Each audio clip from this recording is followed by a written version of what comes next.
আমি মনে করি প্রত্যেকটা মেয়ের সারা দিনে নিজের জন্য একটু সময় বের করে রাখা উচিত, কারণ সে যদি নিজেরই না যত্ন নিতে পারে, বাড়ির বাকি আর সদস্যগুলোর যত্ন নেবেই বা কী করে। Good morning to my beautiful people. আজ মঙ্গলবার। আজকে সকালে উঠে শুনলাম আমার মেড আসবে না, তাই সারাদিন এনার্জি ফুল রাখার জন্য আমি একটু ডিটক্স ওয়াটার বানিয়ে নিয়েছি। আমি কিছুটা শসা, পুদিনা পাতা আর বিট আর আদা কুচি দিয়ে করেছি, আর একটু সবজা দিয়েছি। এটা আমি ফার্স্ট বম্বেতে খেয়েছিলাম, আমি যখন জুহু বিচে ফালুদা খেতে যেতাম ওইখানেই এটা ফার্স্ট খেয়েছিলাম। তো আমি আজকে সারাদিনে তো কী কী কাজ করব সেটাই ভাবছি, কোথা থেকে শুরু করব, কিভাবে করব। বাচ্চা নিয়ে একা কাজ, তো কাজ তো শুরু করে ফেলেছি, আর এই যে আমার পেছন পেছন একে থাকতেই হবে।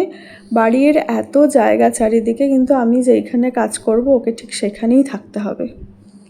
মেয়েদের 3টে বাড়ি, একটা সে ছোট থেকে যেইখানে বড় হয়েছে, তারপরে শ্বশুর বাড়ি, এরপর কর্মসূত্রে যেখানে থাকে সেই বাড়ি। তো আমার আরও একটা বাড়ি রয়েছে, সেটা হচ্ছে আমার মামা বাড়ি, যেখানে আমি জন্মেছি। ওই একটা বাড়ি যেখানে আমি নির্দ্বিধায় যখন খুশি যাই, আমি যেখানে যেই রুমে খুশি আমি সেখানে থাকতে পারি, আর যতদিন খুশি থাকতে পারি। তো আমার টোটাল 4টে বাড়ি। আমি 4টে বাড়িতেই সুন্দরভাবে আমি যাতে থাকতে পারি, সেই জন্যই আমি চেষ্টা করি ভালোভাবে গুছিয়ে রাখার চারিদিকে। এদিকে রুমে ঢুকে দেখি কান্নাকাটি করে চারিদিকে বালিশ ফেলে একাকার কাণ্ড।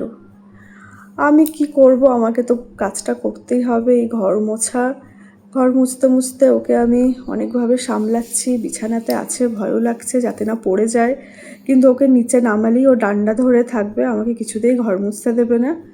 তাই আমি অনেক কষ্টে ওকে বিছানায় রেখে এই রুমটা ক্লিন করেছি। এরপরে আমার মহারাজকে একটুখানি তাকে প্যাম্পার করতে হলো, কোলে নিয়ে আদর করতে হলো। মনটা খুব খারাপ ছিল, মা কোলে নিচ্ছে না, একটু আদর করতে ওর মনটা শান্ত হয়েছে। তারপরে আমি নিজের জন্য একটুখানি পেঁপে কেটে নিয়েছি, পেঁপেটা একটু খেলাম আজকে ব্রেকফাস্টে। আজকে যেহেতু সেরকম রান্না ছিল না, তো কিচেনে আজকে সেরকম ক্লিনিংয়ের প্রয়োজন হয়নি। একটু হালকা করে আমি জাস্ট মুছে নিয়েছিলাম কিচেনটা, কারণ আমার হাজব্যান্ড বললো যে আজকে তোমাকে আর রান্না করতে হবে না, আমি আজকে একটু খাবার তোমার বাইরে থেকে অর্ডার করে দেবো।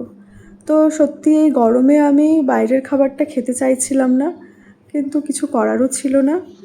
আমার মহারাজের স্নান করে খাওয়ার সময় হয়ে গেল।